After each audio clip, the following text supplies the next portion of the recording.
Constructor का मैंने previous lecture में भी आपको बताया था कि कोई भी रिटर्न टाइप कंस्ट्रक्टर का नहीं होता, वॉइड भी नहीं होता, जबकि मेथड में वहाँ पर हमें एक रिटर्न टाइप देना ही होता है। जो कंस्ट्रक्टर होता है वो इम्प्लिसिटली इन्वोक होते हैं, मतलब ऑटोमेटिकली कॉल होते हैं, उसके लिए हमें डॉट ऑपरेटर लगा के उसको कॉल करने की ज़रूरत नहीं होती। जबकि मेथड को एक्सप्लिसिटली कॉल करना पड़ता है, हम ऑब्जेक्ट का नाम लिखते हैं, डॉट ऑपरेटर लगाते हैं, देन मेथड का नाम लिखते हैं। जावा कंपाइलर एक डिफ़ॉल्ट कंस्ट्रक्टर प्रोवाइड करता है। अगर कोई कंस्ट्रक्टर क्लास में नहीं है तो वो डिफ़ॉल्ट कंस्ट्रक्टर वहाँ पर वर्क करता है, जबकि मेथड जो होती है वो कंपाइलर के द्वारा प्रोवाइड नहीं की जाती है। कंस्ट्रक्टर का नाम क्लास के नाम के बिल्कुल एक जैसा होता है, और जबकि मेथड का नाम वो क्लास के नाम के जैसा हो या ना हो, कोई इससे फ़र्क नहीं पड़ता। लेकिन अगर मेथड का नाम क्लास के नाम के जैसा ही होगा तो वो एक कंस्ट्रक्टर हो जाएगा। नेक्स्ट टॉपिक है हमारा मेथड और कंस्ट्रक्टर की ओवरलोडिंग। ओवरलोडिंग का मतलब क्या होता है, पहले हम वो समझ लेते हैं। एक नॉर्मल भाषा में अगर हम बात करें तो लोड मतलब कि आपका वर्क, ओवरलोड मतलब कि आपके वर्क के से आप अगर ज़्यादा वर्क कर रहे हैं तो उसे ओवरलोड कहा जाता है। सेम यही चीज़ मेथड और कंस्ट्रक्टर में अप्लाई होती है। मेथड का लोड मतलब मेथड जिस चीज़ के लिए डिफाइन की गई है, जो काम करने के लिए डिफाइन की गई है, वो उसका लोड होता है। अगर उससे उसके अलावा भी और काम कराए जाते हैं तो उसको ओवरलोड बोलते हैं। अब इसके कंस्ट्रक्टर में भी यही होता है कि अगर एक कंस्ट्रक्टर है वो ऑब्जेक्ट को इनिशियलाइज करने का काम कर रहा है, अगर उसको उसके अलावा भी और कंस्ट्रक्टर लिए जाते हैं तो उसको ओवरलोड कहा जाता है। देखिए, बेसिक काम मेथड का या कंस्ट्रक्टर का कोई भी जिसको भी हम ओवरलोड कर रहे हैं उसका बेसिक वर्क वही होता है।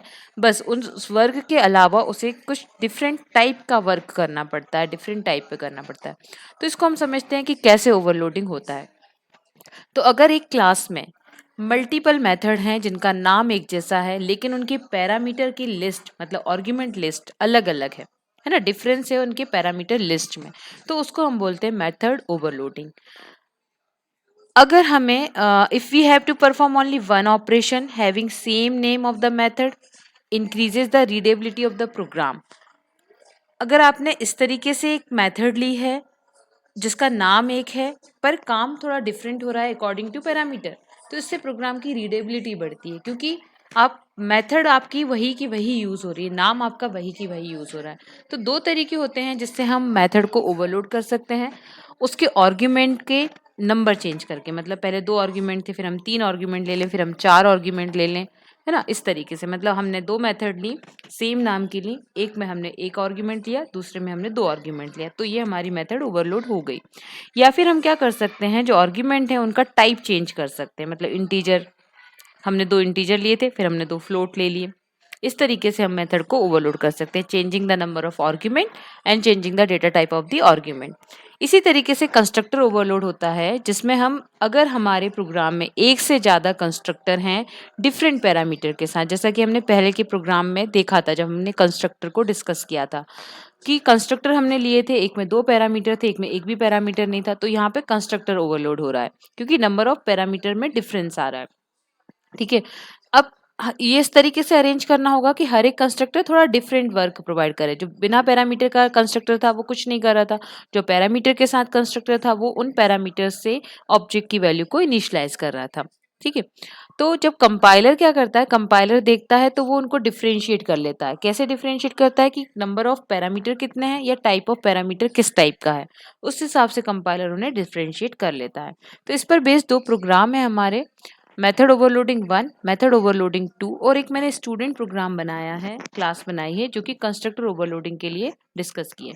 तो सबसे पहले हम पहुंचते हैं मेथड ओवरलोडिंग 1 पे। तो हम अपनी इसको बंद करते हैं और हम प्रोग्राम पे पहुंचते हैं, मेथड ओवरलोडिंग 1 पर जाते हैं। तो मेथड ओवरलोडिंग 1 को हम डिस्कस कर लेते हैं। यहाँ पर मैंने एक क्लास ली है, क्लास एडर, जिसमें मैंने 2 फंक्शन लिए हैं ऐड नाम के। तो इस पहला फंक्शन लिया है static int add integer a integer b, ये रिटर्न क्या कर रहा है, ए और बी का एडिशन। दूसरा मैंने जो फंक्शन लिया है वो भी नाम है उसका ऐड, उसमें मैंने 3 वेरिएबल या 3 आर्ग्यूमेंट लिए हैं ए बी और सी, ये रिटर्न कर रहा है ए बी और सी का एडिशन। ठीक है। फिर मैंने एक क्लास ली है मेथड ओवरलोडिंग 1, यहाँ पर मैंने मेन मेथड ली है जो कि क्या कर रही है, मैंने ये देखिए दोनों जो फंक्शन लिए हैं वो स्टैटिक लिए हैं। मेन मेथड क्या कर रही है कि हमने स्टैटिक मेथड्स ले रखी हैं दोनों ऐड की, ऐड जो मेथड ली हैं 2 पैरामीटर के साथ और 3 पैरामीटर के साथ।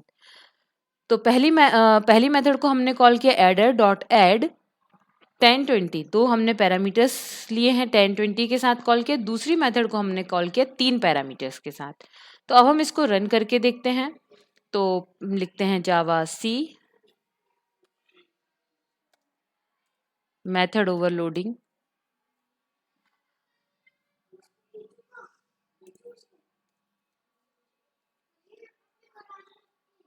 1.java।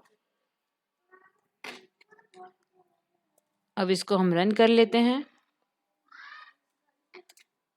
तो देखिए अलग अलग हमारे आउटपुट आ गए, कोई एरर नहीं है। एक ही मेथड को हमने दो बार यूज किया है, एक ही नाम की मेथड है, बस पैरामीटर लिस्ट यहाँ पर डिफरेंट है। एक में 2 पैरामीटर है, एक में 3 पैरामीटर है। अब हम दूसरा प्रोग्राम डिस्कस करते हैं जो कि है मेथड ओवरलोडिंग 2। मेथड ओवरलोडिंग 2 को हम यहाँ पर ओपन करते हैं। तो यहाँ पर आप देखिए, यहाँ पर भी हमने 2 मेथड लिए, ऐड ही ली है। ऐड में हमने एक्चुअली क्या किया, अब यहाँ पे पहले इंटीजर टाइप की वैल्यूज लिए, फिर डबल टाइप की वैल्यू लिए। तो हमने इसको कॉल कराया, ये स्टैटिक हमने ली है, इस वजह से हमें यहाँ पे ऑब्जेक्ट क्रिएट नहीं करनी पड़ रही एडर क्लास की। तो जब स्टैटिक को हम अच्छे से डिस्कस करेंगे तो इसको और मैं बता दूंगी। यहाँ पर इतना ही काफ़ी है कि स्टैटिक नाम की जब हम मेथड्स लेते हैं, स्टैटिक मेथड्स जो रहते हैं वो बिना ऑब्जेक्ट के कॉल होती हैं, बिना ऑब्जेक्ट की हेल्प के लिए।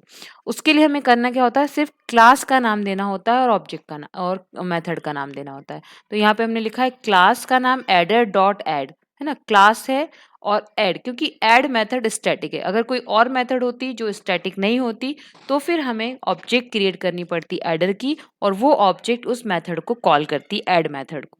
चूंकि ये स्टैटिक है इसलिए हमें इसको यहाँ पर ऑब्जेक्ट की विदाउट हेल्प से हम कॉल कर लेते हैं। तो दोनों में हमने यहाँ पर पहले हमने ए और बी को ऐड कराया, यहाँ भी ए और बी को ऐड कराया। अब जब हमने कॉल किया तो पहली मेथड को हमने पहले कॉल किया 1020 से, फिर हमने फ्लोटिंग पॉइंट वेरिएबल से कॉल किया। तो यहाँ पर ये मेथड ओवरलोड हो गई। इस प्रोग्राम को भी हम रन कर लेते हैं, पहले कंपाइल करते हैं। कोई एरर तो नहीं है, ओवरलोडिंग 2 है, कोई एरर नहीं है। फिर हम इसको रन कर लेते हैं। तो ये देखिए दोनों का आउटपुट अलग है, क्योंकि इसमें आपका फ्लोटिंग पॉइंट था, इसमें आपका फ्लोटिंग पॉइंट नहीं था। नेक्स्ट प्रोग्राम है स्टूडेंट नाम की क्लास, जो कि हम कंस्ट्रक्टर के लिए देखने वाले हैं। तो स्टूडेंट नाम की क्लास को हम देख रहे हैं। स्टूडेंट नाम की क्लास हमारी ये है। यहाँ पर हमने आईडी, नेम और एज लिया हुआ है। 3 वेरिएबल्स लिए हुए हैं, एक ऑब्जेक्ट के लिए, एक क्लास के लिए। एक हमने कंस्ट्रक्टर लिया है स्टूडेंट, जिसके अंदर 2 आर्ग्यूमेंट हैं जो आईडी और नेम को इनिशियलाइज कर रहे हैं। एक कंस्ट्रक्टर हमने लिया है जिसमें 3 आर्ग्यूमेंट है, जिसमें आईडी, नेम और एज इनिशियलाइज हो रहे हैं। लेकिन हमारे पास ऑब्जेक्ट के लिए 3 वैल्यूज हैं, आईडी, नेम और एज। जब हम 2 वेरिएबल वाला कंस्ट्रक्टर ले रहे हैं तो एक जो एज बच रहा है, एज डिफॉल्ट वैल्यू से इनिशियलाइज हो जाएगा, क्योंकि डिफ़ॉल्ट कंस्ट्रक्टर वर्क करता रहता है। अब डिस्प्ले क्या करेगा, इन तीनों को डिस्प्ले करने का काम करेगा। डिस्प्ले फंक्शन इन तीनों को, आईडी, नेम और एज को डिस्प्ले करने का काम करेगा। हमने मेन के अंदर 2 ऑब्जेक्ट बनाई। अब देखिए यहाँ पे स्टैटिक मेथड नहीं थी, यहाँ कंस्ट्रक्टर है। तो हमने पहला लिया स्टूडेंट, जिसमें हमने 2 वैल्यूज ले ली, एक आईडी के लिए और एक नेम के लिए। दूसरा हमने ऑब्जेक्ट लिया जिसके अंदर हमने 3 वैल्यू ले ली, एक आईडी, नेम और एक एज के लिए, और हमने इन दोनों को डिस्प्ले करा दिया। अब हम इस प्रोग्राम को रन करके देखते हैं। तो ये है क्लास स्टूडेंट जावा सी स्टूडेंट डॉट जावा, कोई एरर नहीं है। अब हम इसको रन करा लेते हैं। तो देखिए पहले में प्रिंट हो रहा है 1 याचना 0, तो 0 प्रिंट हो रहा है इंटीजर की डिफ़ॉल्ट वैल्यू के लिए, एज की डिफ़ॉल्ट वैल्यू के लिए। और दूसरे में हमने जो वैल्यूज़ दी थी, क्योंकि हमारे पास 3 पैरामीटर का कंस्ट्रक्टर था, तो उसने उसको प्रिंट कर दिया है। तो ये था इसमें कंस्ट्रक्टर ओवरलोडिंग में। नेक्स्ट हम आते हैं, हमारा टॉपिक है स्टैटिक मेंबर्स।